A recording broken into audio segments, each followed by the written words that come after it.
It's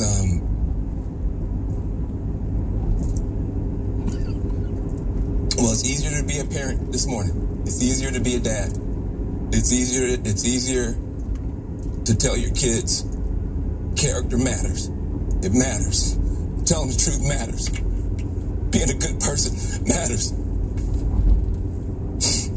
And it's easier for a whole lot of people. If you're Muslim in this country, you don't have to worry if the president doesn't want you here. If you're an immigrant, you don't have to worry if the president's going to be happy to have babies snatched away or send dreamers back for no reason. It's a vindication for a lot of people who have really suffered. You know, I can't breathe. You know, that wasn't just George Floyd. That was a lot of people that felt that they couldn't breathe.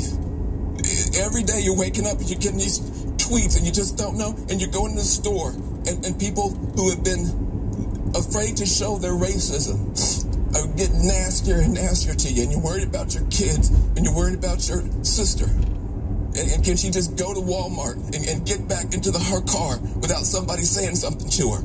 And you spent so much of your life energy just trying to hold it together. And this is a big deal for us just to be able to get some peace and have a chance for a reset. And the character of the country matters. And being a good man matters. You know, I just want my sons to look at this. Look at this. You know, it's easy to do it the cheap way and get away with stuff, but it comes back around.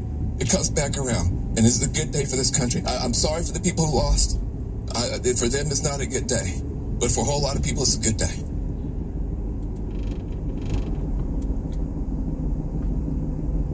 It's a good day. It was a good day. That's what Van Jones said. It was a good day. And for me, yesterday was a good day. I mean, I got to spend time with my granddaughter, spend time with Ray. It was a good day. You know, got to see an underachieving University of Michigan football team. I think it's actually more of a underachieving of Jim Harbaugh, but it was a good day. It was a good day that I woke up and I was healthy. You know, it was a good day that I had all my faculties. It's a good day that I didn't have to find out any of my family members contracted COVID or anybody that I know is sick with COVID. It was a good day. Other than that, I didn't have too much else to say about yesterday. I mean, obviously listening to Mr. Van Jones blubber all over international television. And I just had a conversation with Ray about this yesterday. It's not that I don't like Van Jones. I mean, I literally just had a conversation with Ray about Van Jones yesterday because she really doesn't think I like him.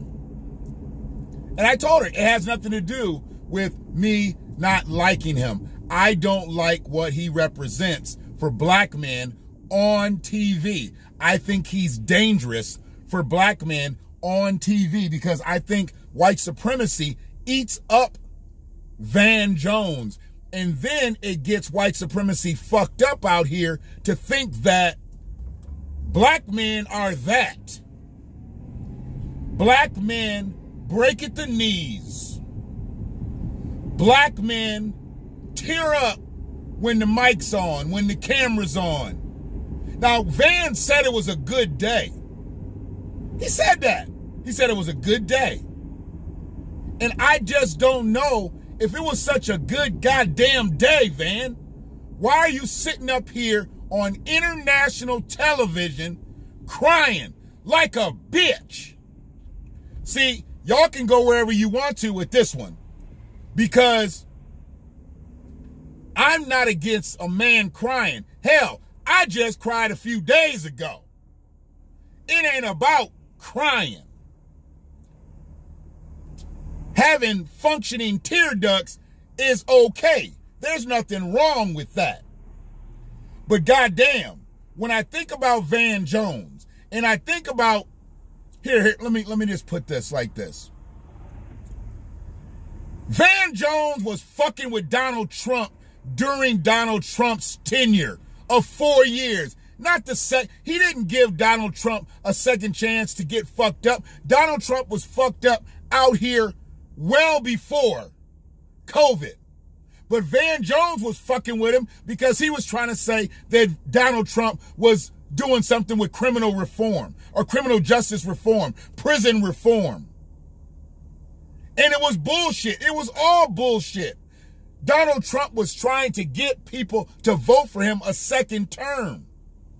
He couldn't believe how he got in there the first time, and he was like, I'm going to have to think of some tricks to get in here a second time. So Donald Trump started doing his bullshit by releasing overcharged, overconvicted people from prison, talking about he's releasing, he's doing this and doing that. And every time you saw somebody get released from prison, they was black.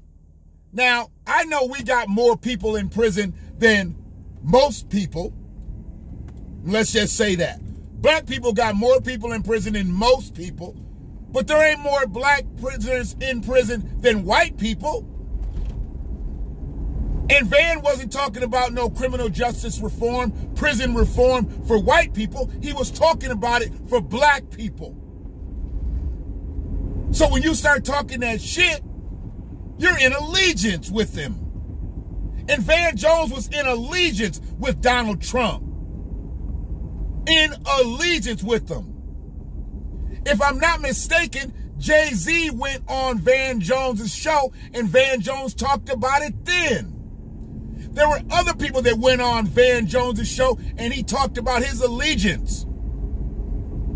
He had a rapport, a relationship with Jared Kushner. And to get up on there the day that they say that Joe Biden is president, even though we knew it was the first goddamn day, from the first goddamn day, he got up there blubbering. I mean, like literally sobbing. And I couldn't believe that he would actually do that. I couldn't believe that he would actually put himself in that type of position. It's fans in my ears. But he did. He put himself in that position. He put himself in that position just to look, he looked broken. Van looked broken. He had just been smiling on TV.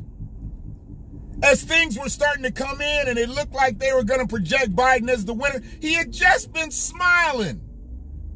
But then all of a sudden, they picked this moment. You ever notice how Anderson Cooper doesn't cry on screen? How Chris Cuomo doesn't cry on screen? How Wolf doesn't cry on screen?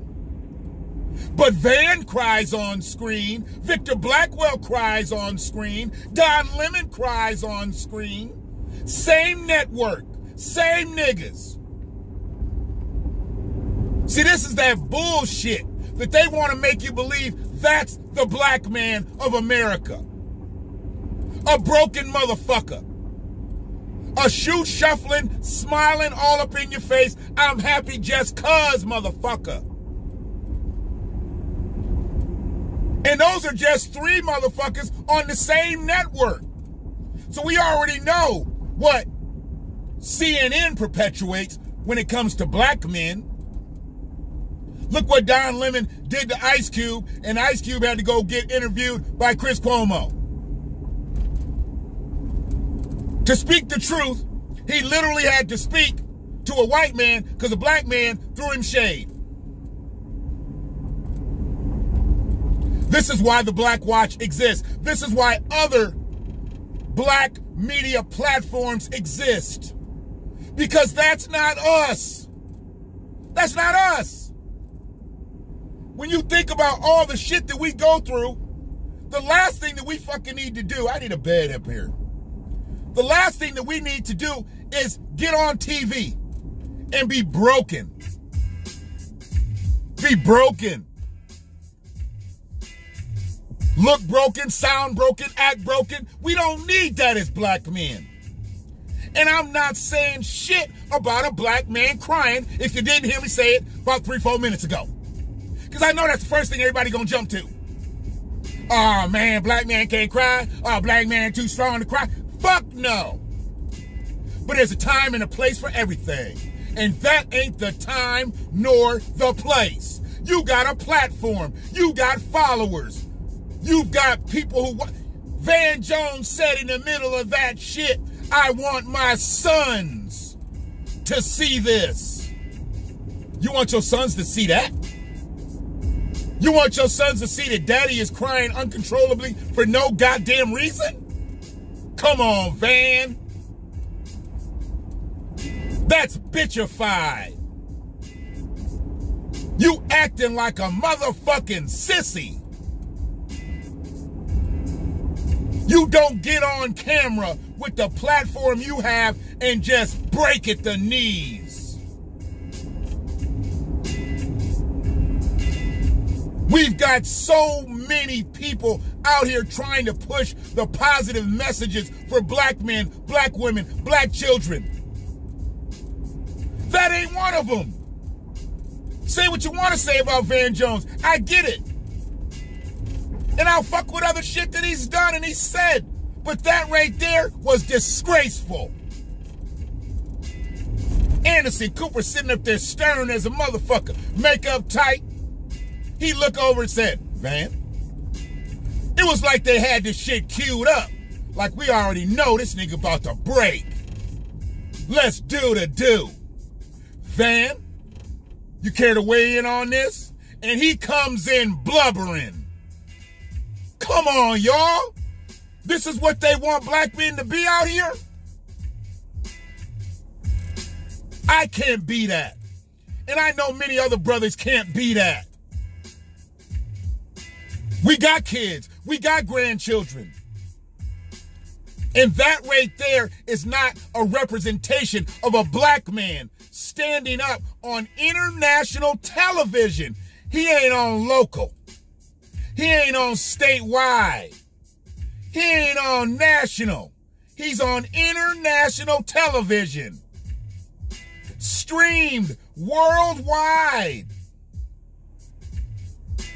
And he got up there tripping. I mean, because that right there was tripping. That wasn't even like, man, you know, we done gone through a lot in this bitch. And then he carried on. You know, Anderson, shit almost brings a tear to my eye, bro. Now, maybe midway through that, just getting emotional, just understanding what 4 years has been for him, his family, and whatever. And then he went to the token shit. See, I'm tired of motherfuckers using I Can't Breathe and putting George Floyd in it just because he's been the most polarizing individual to be killed this year.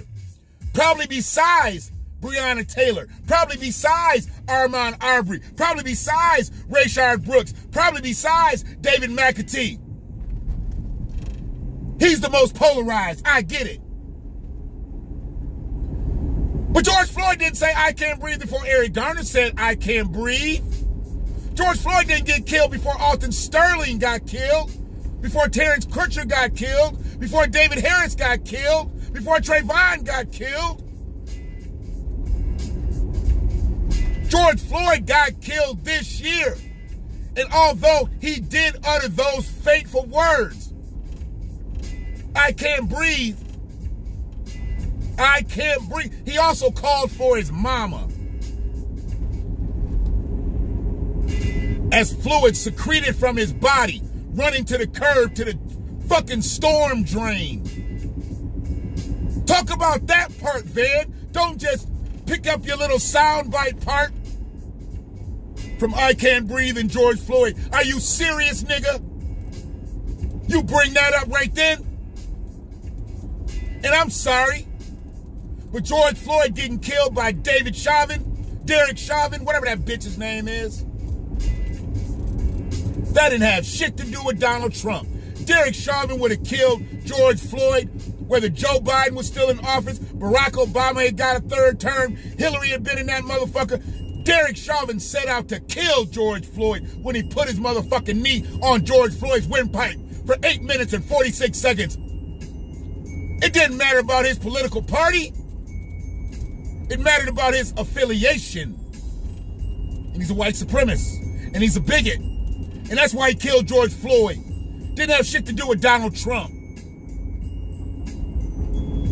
Motherfuckers take shit too far. That's why I'm the fisherman out in this bitch, because I reel it right back.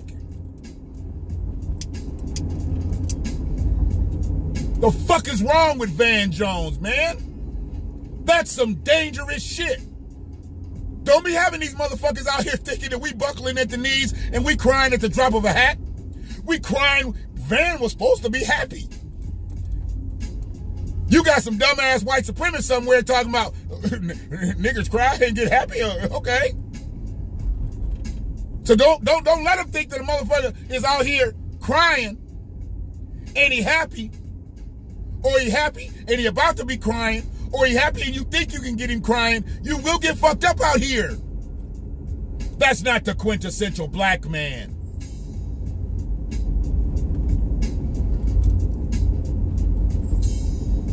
Van Jones done lost his motherfucking mind. And I know he's milquetoast. I know he's middle of the road. I know he tries to acquiesce with the system. I get it. But goddamn, bro, there's so many fucking ways to do that without buckling at the knees. Come on, Van.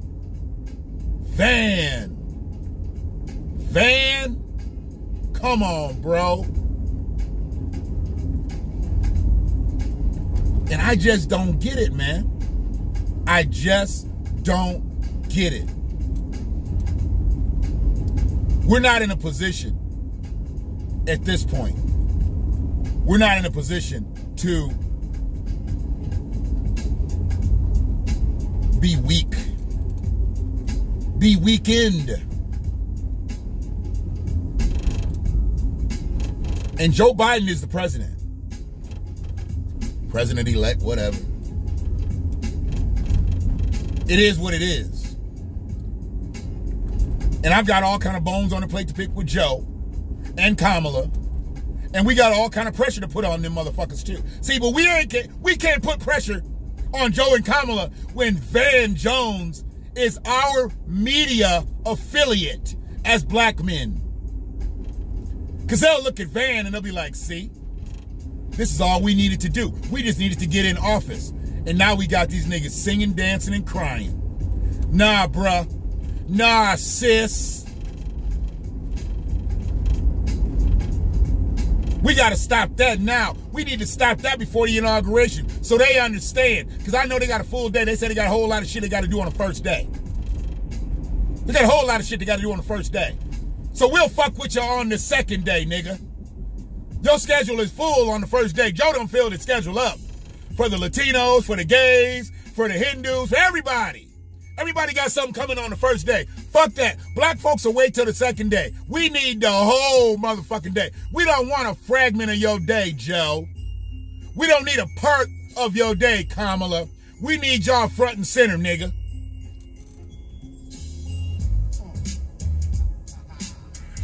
Van Jones, just let it go.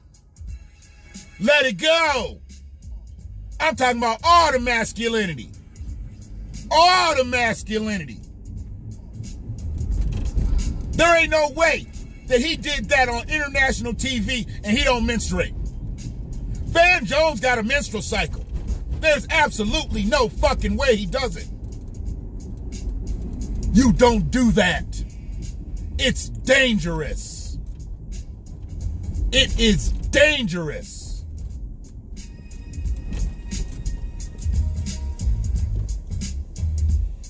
It's the BlackWatch.